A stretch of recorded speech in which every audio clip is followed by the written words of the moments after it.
Neste vídeo nós vamos fazer o início da construção da tabela de clientes e vamos falar aqui sobre alguns aspectos fundamentais quando se trata da criação da tabela, como é que ela se deve criar, como é que ela se pode formatar utilizando o Bootstrap e depois como é que estes elementos normalmente funcionam, isto é, como é que a partir de uma tabela nós poderemos clicar em cima de um cliente e eventualmente passarmos para uma página de visualização dos seus dados que ainda não irá ser feita neste vídeo, mas que irá com certeza fazer parte desta playlist.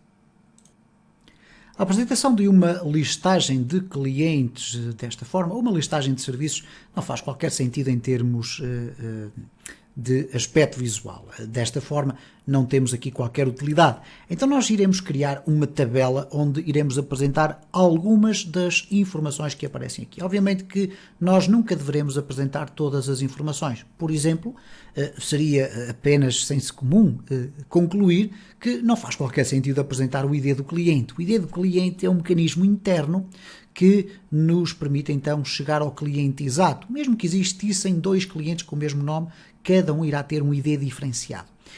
Este valor nunca deverá ser apresentado nas tabelas, ok? Há muita gente às vezes que faz essa asneira, em minha opinião, de apresentar ali um valor que, de facto, para os nossos funcionários pode até ser perceptível, eles podem perceber o que é que significa aquele ID. Mas para a esmagadora maioria das pessoas isso não interessa. Porquê? Porque é um mecanismo que só interessa para a lógica do código interno. Agora, o nome do cliente sim faz todo sentido, eventualmente o e-mail também. Porquê? Porque dessa forma nós temos ali acesso direto ao endereço de e-mail, inclusive com a possibilidade de podermos fazer uma hiperligação para abrir logo a nossa aplicação de correio e enviar um e-mail direto para o cliente. De tudo o resto que está aqui, nós podemos, de facto, verificar que há informações que as restantes informações basicamente não interessam. Quais serão as informações que interessariam? Nomeadamente, por exemplo, um contacto telefónico, que nós não colocamos aqui neste projeto. Mas vamos então fazer o seguinte, vamos criar aqui uma tabela que irá apresentar o nome do nosso cliente e o seu respectivo e-mail. Obviamente que o nome do utilizador, enfim, poderia ser uma informação interessante para vocês poderem colocar. Nós aqui até poderemos colocá-la simplesmente pelo facto de podermos selecionar o texto a partir dali e não temos que vir aqui buscar esta informação. Sabemos que a palavra passa é ABC123, portanto é tranquilo, é igual para todos os utilizadores. Ou neste caso, melhor dizendo, todos os nossos clientes. Então nós vamos aqui excepcionalmente colocar também na nossa tabela o campo daqui do utilizador. Bom, como é que nós poderemos fazer isso aqui em termos de código? Bom, é relativamente simples, nós podemos usar uma estrutura de tabelas do HTML e chamo a atenção para este aspecto, é quase já um fator histórico e ainda bem que o é. As tabelas devem ser usadas exclusivamente para apresentar dados em tabelas. Antigamente, eventualmente muitos de vocês não são já dessa época, mas antigamente nos primórdios do desenvolvimento da web, ainda sem existir o CSS da forma como nós o conhecemos, existiam os styles ou o inline styles, não é? O que acontecia? Muitos web designers desenvolviam as páginas web utilizando layouts construídos inteiramente com tabelas. Okay? Como é que isto funcionava? Bom, eu não vou agora fazer aqui um desenho propriamente sobre esse aspecto. Eu não sei eventualmente se nós pesquisarmos aqui no Google, se não iremos aparecer aqui HTML, layout with tables. O que é que acontece com isto? Bom, é preciso referir que se alguém algum dia for apanhado a fazer layouts com tabelas, na era em que nós estamos, onde temos ferramentas como é o caso do Bootstrap, etc., pura e simplesmente a passar um atestado de ignorância completa sobre desenvolvimento web. Okay? As tabelas foram criadas agora, ou são utilizadas agora, exclusivamente para a apresentação de dados. E vocês podem rapidamente imaginar o que é que seria isto. Reparem, nós temos aqui, esqueçam esta linha exterior, mas temos aqui uma tabela que contém apenas uma coluna, ok? Na prática ela tem uma coluna com 1, 2, 3, 4 linhas. E era assim que se fazia. E só para terem uma ideia, por exemplo, aqui no site logo, nós poderíamos ter aqui uma imagem dentro de uma tabela. Depois poderíamos ter aqui o menu também dentro da segunda linha da tabela. O conteúdo a ser carregado para a terceira linha da tabela e o rodapé para a última linha da tabela. E se nós quiséssemos colocar um menu, teríamos que andar a dividir as tabelas, etc, etc. E muitas vezes, até para fazermos layouts um pouco mais ricos em termos estéticos, queríamos colocar uma border a toda a volta, então tínhamos que colocar pequenas linhas nas tabelas com dimensões, etc. Enfim, era o cabo dos trabalhos e era assim que funcionava antigamente. Hoje em dia não se justifica. Então o que é que se justifica aqui? Se nós formos aqui ao Bootstrap e colocarmos aqui Tables, vocês vão verificar que o Bootstrap contém um conjunto de classes relacionadas com tabelas. Okay? E se nós colocarmos qualquer coisa do género Table, Class Table, automaticamente ele irá formatar a informação. Claro que para vocês terem um aspecto visual como este que aqui está, e reparem que aqui esta identificação que aqui está tem a ver com o ID, ok? É assim que normalmente ele aparece. Nós aqui não vamos utilizá-la, vamos colocar o name, vamos colocar o e-mail e vamos colocar o username. Nós teremos que ter em atenção que a estrutura da tabela começa pela instrução table, como vocês já conhecem. Aqui no caso concreto do Bootstrap usa a classe table, poderá usar outras, como iremos ter a ocasião de ver, e há várias variantes da apresentação visual de uma tabela.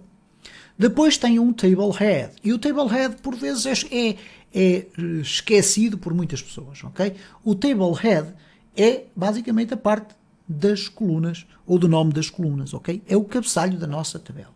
Depois temos aqui um table body, muito sinceramente não é obrigatório que exista, mas nós poderemos colocá-lo. E depois temos então aquilo que se designa, já agora obviamente temos aqui o table head, depois temos uma table row, TR, e depois temos um table head, um TH, um cabeçalho da coluna, ok? Cada uma das colunas. Depois temos aqui o scope call, ok? Nós poderemos colocar, scope row, etc. Tudo isso nós iremos colocar. O que acontece depois aqui com o table body e que fecha aqui no fundo antes de finalizar a table é o facto de termos table rows, temos aqui table head, que é o caso de nós querermos ter aqui uma coluna destas com uma assinalada de uma forma diferente, nós não vamos utilizar isto, mas depois temos aquilo que é o TD, que é designado por table data, okay? Aquilo que nós conhecemos como uma célula. Bom, vamos então aqui replicar isto que aqui temos, nós temos aqui código para colocar, ok? Então o que nós vamos fazer é o seguinte, antes da iteração que vai acontecer aqui, nós vamos criar a tabela, nós vamos fazer simplesmente isto, vamos criar o início da tabela e vamos criar o fim da tabela, ok? Vamos colocar aqui tabela, vamos colocar aqui o fim da tabela e pelo meio o que é que nós vamos fazer? Bom, ainda vamos fazer aqui o cabeçalho da tabela e depois vamos fazer o for each, ok? O for each que irá andar por aqui a construir o quê? Cada linha da tabela.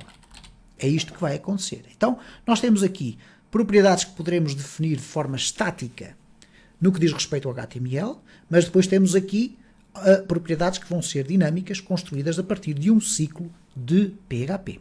Bom, vamos aqui colocar um comentário nisto tudo para podermos aproveitar o código. Temos aqui já esta iteração iniciada e terminada, que é o que acontece aqui dentro, com já os dados do cliente a poderem ser utilizados aqui. O que é que nos falta aqui? Bom, table,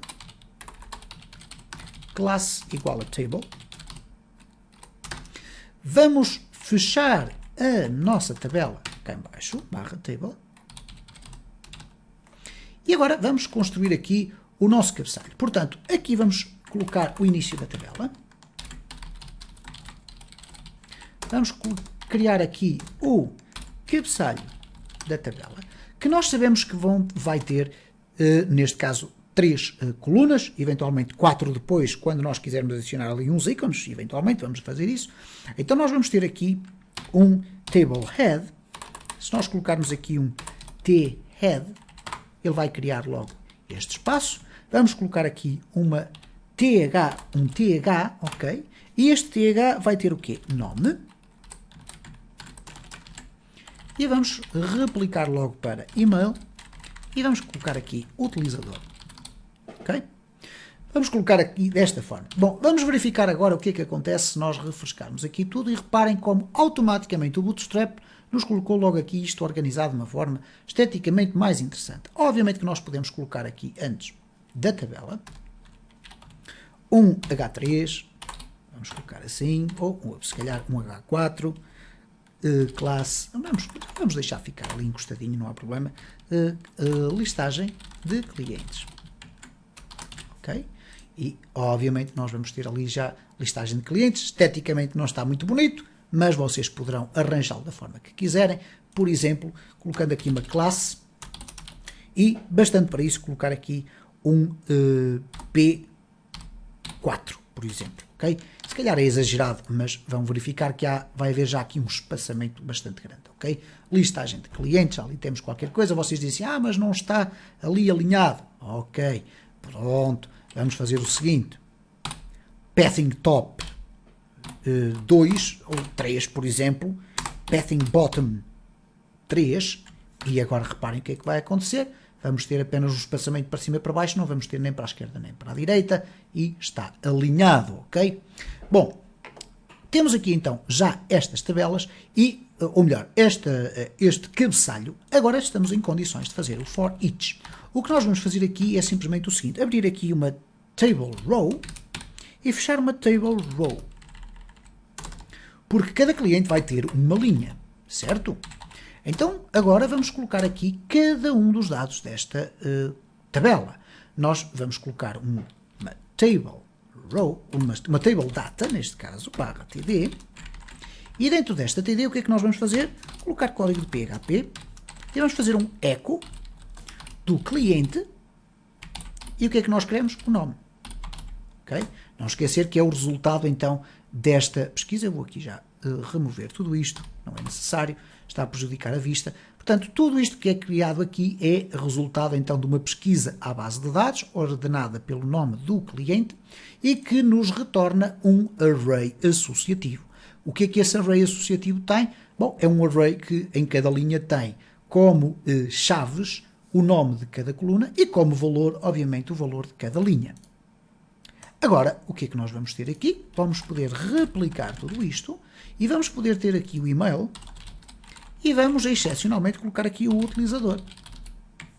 Vamos então verificar se isto está a funcionar corretamente. Vamos aqui refrescar e reparem como nós já temos esta informação toda a ser apresentada por aqui abaixo. Obviamente que agora iremos ter a possibilidade de trabalhar esta informação da forma como nós entendermos. Por exemplo, se eu quiser ter acesso à lista completa de informações, que não são muito mais do que estas, é óbvio, mas que poderiam ser morada, telefones, números de identificação pessoal, etc., eu posso, por exemplo, criar uma hiperligação aqui no Adriano Rezende Trindade e nos outros todos. Ora, como é que eu faço isso? Bom, é aqui dentro do próprio TD, ok? Que, eventualmente, dada a circunstância de termos código um bocadinho mais complexo, com hiperligações, etc., fará sentido que vocês coloquem da seguinte forma. Vamos aqui colocar isto desta forma, ok? Então, isto vai nos permitir organizar o código de uma forma mais legível, ok? Embora fique um pouco mais extenso, mas o que é que ele vai permitir fazer? Eu vou colocar excepcionalmente aqui comentários, nunca se esqueçam, aqui coluna nome, vamos colocar aqui nome, nunca se esqueçam que estes comentários são visíveis no código fonte da vossa página, ok? Se vocês quiserem que eles não sejam visíveis, terão que fazer algo do género, PHP, e colocar aqui o comentário a dizer, por exemplo, utilizador, ok? Este comentário não vai ser visível no vosso código fonte, o que quer dizer que os utilizadores não vão ter acesso a ele. Mas, aparecendo aqui o comentário, não há qualquer problema, vamos colocar aqui o utilizador. Só chamei a atenção pelo facto de nós aqui estarmos a fazer este exercício com o intuito de vocês estarem a perceber como é que isto é construído, ok? Então, o que é que acontece aqui neste caso? Se eu colocar aqui um ahref e depois definir ali uma referência, já vamos ver qual, nós vamos transformar aqui estes dados que aqui temos dentro, vamos transformá-los numa hiperligação. Simplesmente desta forma. Reparem o que é que vai acontecer quando eu refrescar. Já temos aqui os dados como sendo uma hiperligação. Mas uma hiperligação para o quê? Para nada neste momento. Okay? Para nada. Então, o que é que nós podemos fazer aqui nesta hiperligação? Nós podemos colocar não só o A, que vai ser a ação, e que pode ser clientes dados, okay? Que é algo que ainda não existe aqui, nem existe nas routes. Nós nas routes, aqui nos clientes, nós não temos nada a dizer clientes dados. Mas vamos poder acrescentar aqui. Então vamos colocar aqui assim, para seguir a mesma ordem, listagem de clientes, e aqui visualização dos dados do cliente X, ok?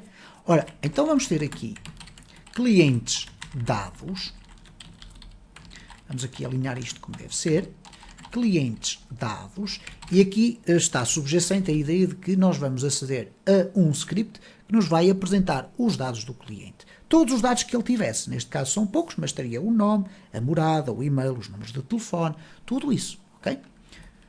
Certo? Não temos os dados de clientes, ainda não é importante termos, iremos fazê-lo para o próximo vídeo, até porque este já vai longo, mas podemos já mostrar aqui como é que a hiperligação vai ficar. Porquê?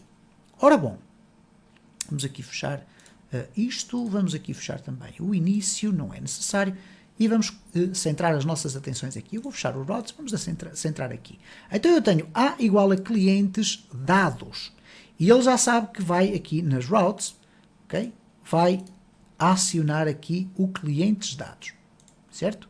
Mas precisamos ainda acrescentar um outro valor fundamental para percebermos de que cliente é que estamos a falar. E qual é esse valor? Exatamente, é o valor do ID do cliente. Então, para isso, nós vamos colocar aqui ID,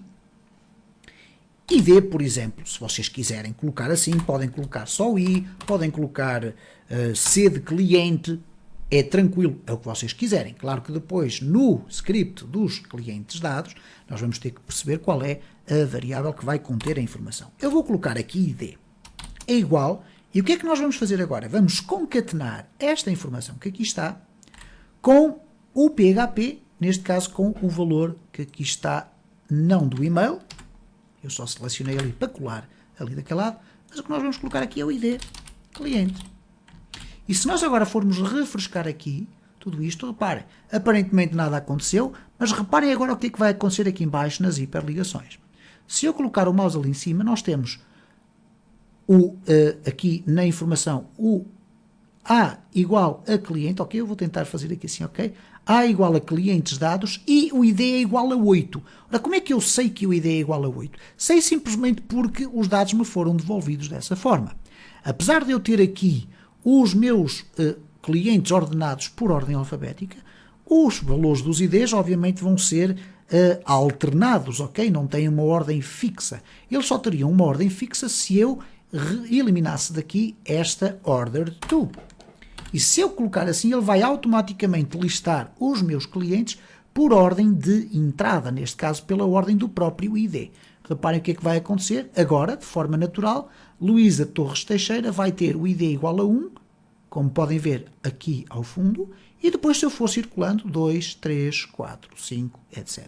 Ora, eu não quero isto assim, mas é independentemente da forma que eu tiver aqui, mesmo que seja até uma filtragem, só os Antónios, por exemplo, eu não tenho qualquer problema, porque esta implementação que aqui está feita já me vai apresentar sempre o ID correto. Então eu vou colocar aqui novamente o Ordered by Nome e vamos aqui refrescar e vamos ter então aqui os dados. Claro que quando eu clicar aqui agora vou ter um erro, porque não existe o dados de cliente, é algo que nós vamos fazer no próximo vídeo desta playlist.